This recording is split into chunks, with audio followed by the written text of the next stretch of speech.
Yung mga katong ayan, balik na tayo dito sa pag-grass cutter. Ito, pagtutulungan na namin ni Bato ito, pati yung gilid na yun. So pag nangyari kami dito, babawas na kami rin sa kabila sa malalaki, para bukas saglit na lang din yun.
So yung mga katong, sa nahinto tayo sa pag-grass cutter, umulan.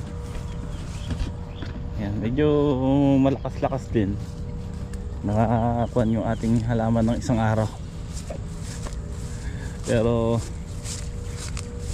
dapat matigmak tulad nun, tuyo yung gilid. Baka patubig din kami bukas. Iba yung basa talaga, nababasa ilalim niya. So minto muna kami mag-grass cutter, may isang butas pa ron. Bukas na lang tatalian muna namin, iba to ng ano, ng pamplay. Kuno may nasa sako. Lahan natin ng pamplay to, yung ibabaw. Kasi malago rito maano yun na yung pampalaya sa gilid.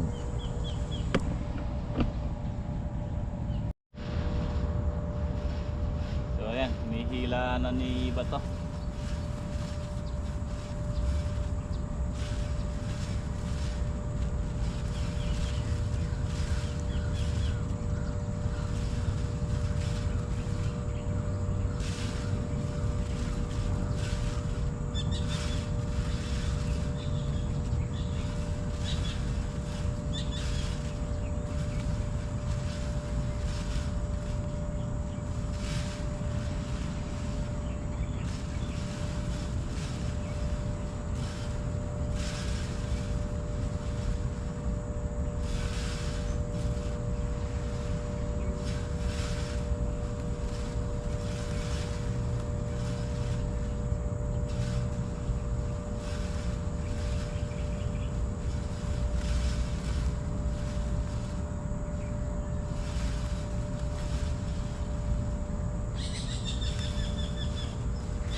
Unahin mo yung gilid ano.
Okay po mga katongs,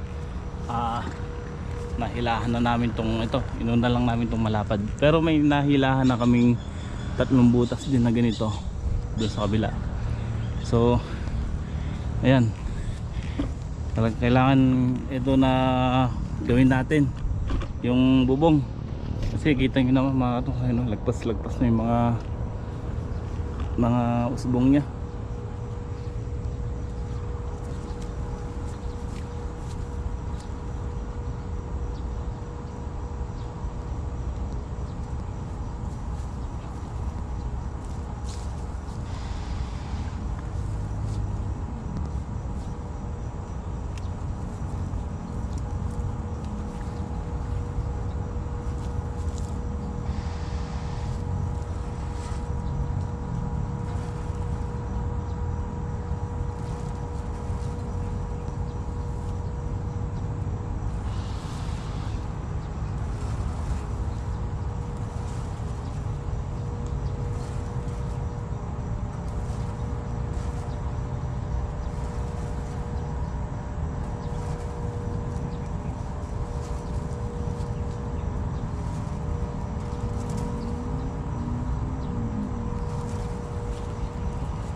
So nagkukulang na pala ng tubig yung ating ampalaya, kaya pala ganyan ang itsura ng dahon sa buong niya, parang namamara ako.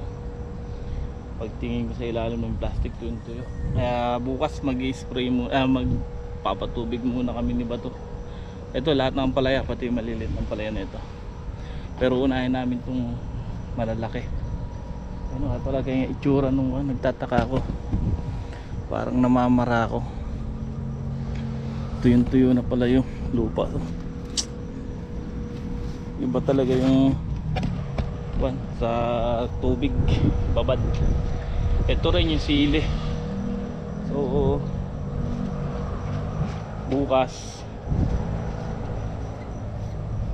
ngayon papaandar ako dito kasi yung nagiging ulan bagyaban lang, yung ibabaw lang nababasa, hindi na pupundo ng basa yung nasa ilalim ng plastic.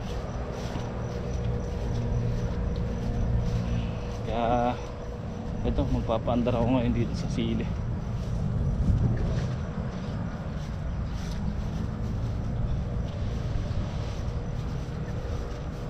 Papatubig tayo kahit hanggang alas 11, alas 10. Malaking bagay na yun. Tapos pagka mamaya mag-i-spray ako dito sa talong.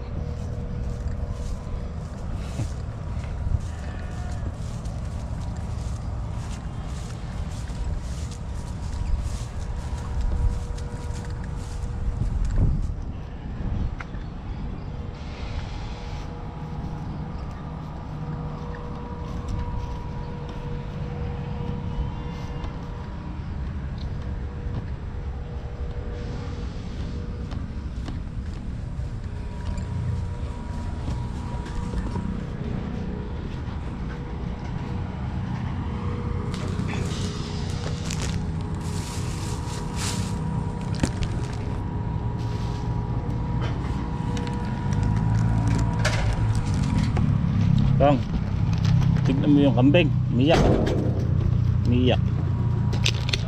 Umiyak ang kambing.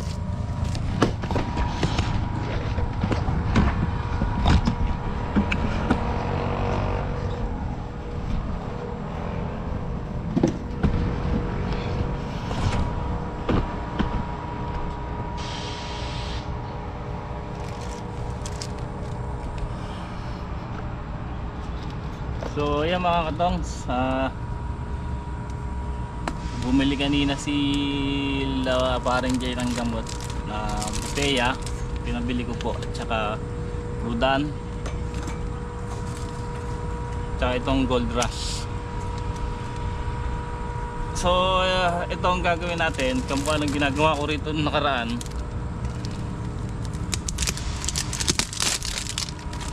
Itong Buteya na ito mga katong,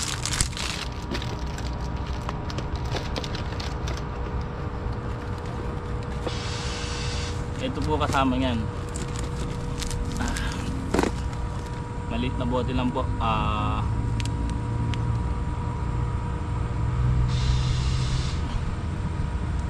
100 ml lang ata ito yan, 100 ml lang po ito. So may kasama siyang boom flower. Ito maganda sa kamatis to, at sa talong din maganda rin. At ngayon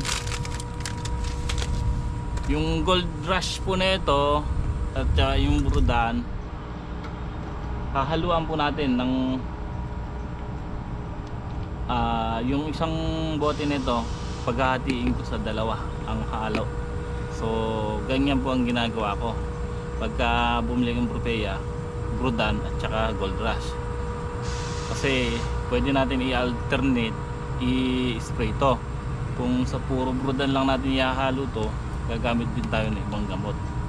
So dapat dalawa yan. Pagka nag-spray po ako dito sa Gold Rush, ang ginagawa kong takal, lang po, 60 ml. May mix na po na ano yun, na Propeya.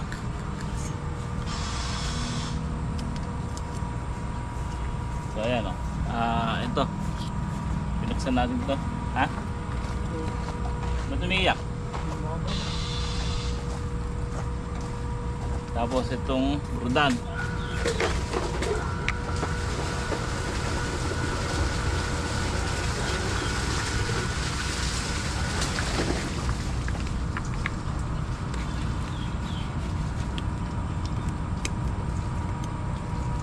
So binuksan natin. Ipaghahatiin natin ngayon ito sa dalawa.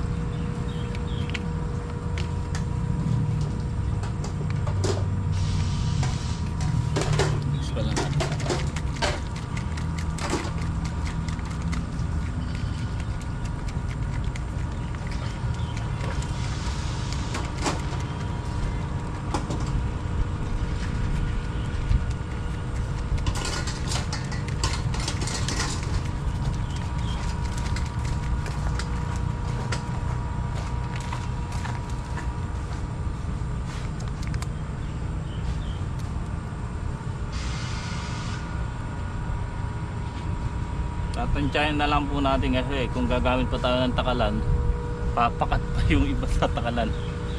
So yan, hanggang dito kailangan maisali natin.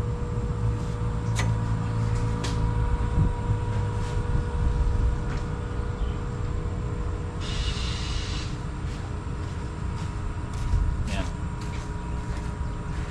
isali na natin yung kalahati. So imimix naman natin ngayon, alugin.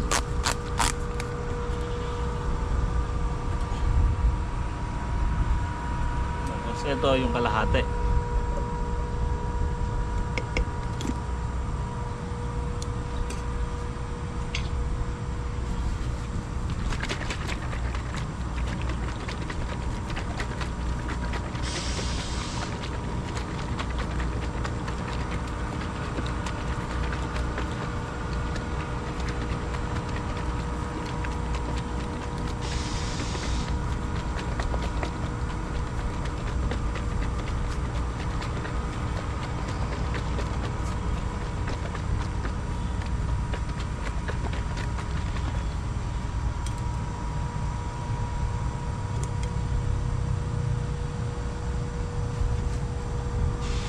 So ito, hugasan natin pagka babanlawan natin pagka nag-spray tayo. Sayang din kasi.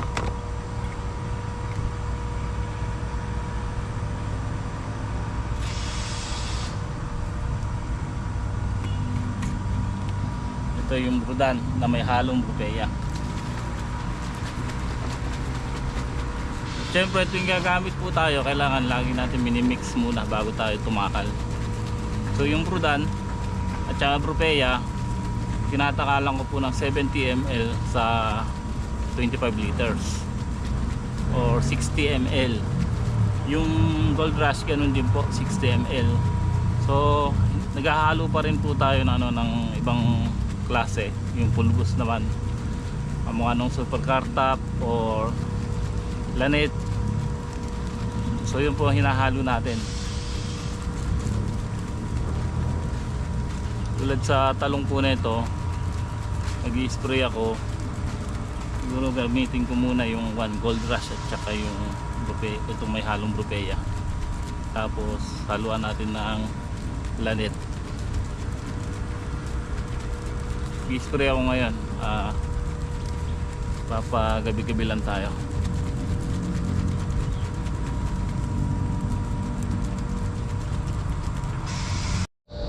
Okay mga katong, so yan, pinaandar ko nga po yung electric motor. So papatubig tayo ng sili. So mag-spray ako sa talong ngayon.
mo, yung likot na ano.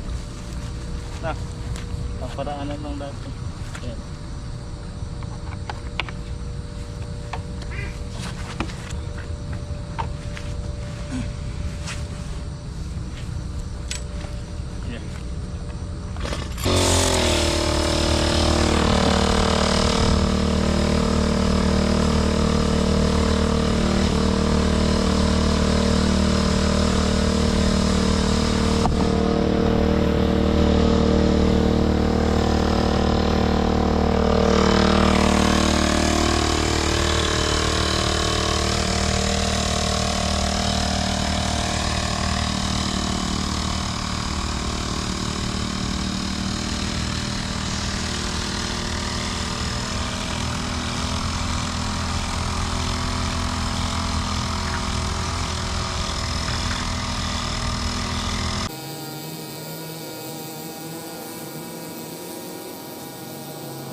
Okay, tapos na tayo mag-spray. So time check tayo, 7:40 mga katongs, at June 28 nga po ngayon. So updated yung vlog natin ngayon. May part 1 kanina hanggang tanghali, tapos yung part 2 ngayong hapon. So yan, kailangan tayong maghabol sa vlog dahil ilang buwan tayong walang sahod. So kapos na kapos tayo dahil yan, nagpasukan pa. So nag-abot-abot ang problema. So yan, paano mga katongs, pasensya na kayo sa ating vlog. Talagang ngayon pipilitin natin mag-update. So i-upload din natin ngayon to. Ito yung part 2 ng vlog natin kanina. Kanina nga po napag-spray tayo dito sa sile kanina umaga, tapos napag-grass cutter sa ampalaya. Ngayong hapon nag-grass cutter at saka nagtali at saka nag-spray sa talong. So yan, dahil gawain nag-abot-abot mga katong. So madaming tayong punla dito na tanimin, lalo na italong, lalo ni pipino. Kaso yung ampalaya natin obligadong lagyan na ng balag sa taas dahil nagpas na. At yun nga, dadalawa lang kami ni Bato rito, tapos si Joey. Kanina pinagawa ko Joey, yun nga po yung pinatutulusan ko na yung siling maliliit dahil dumadapa na. At yung talong din, ayan, kailangan na rin ng tulos yan.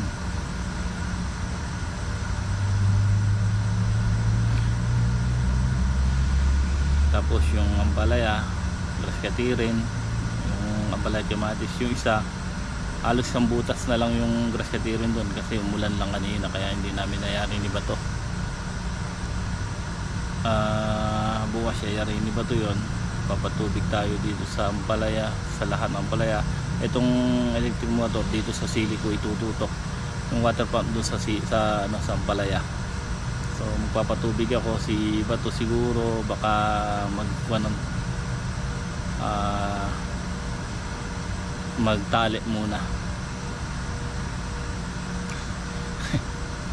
Ala mga katong, talagang ganyan, kailangan tayong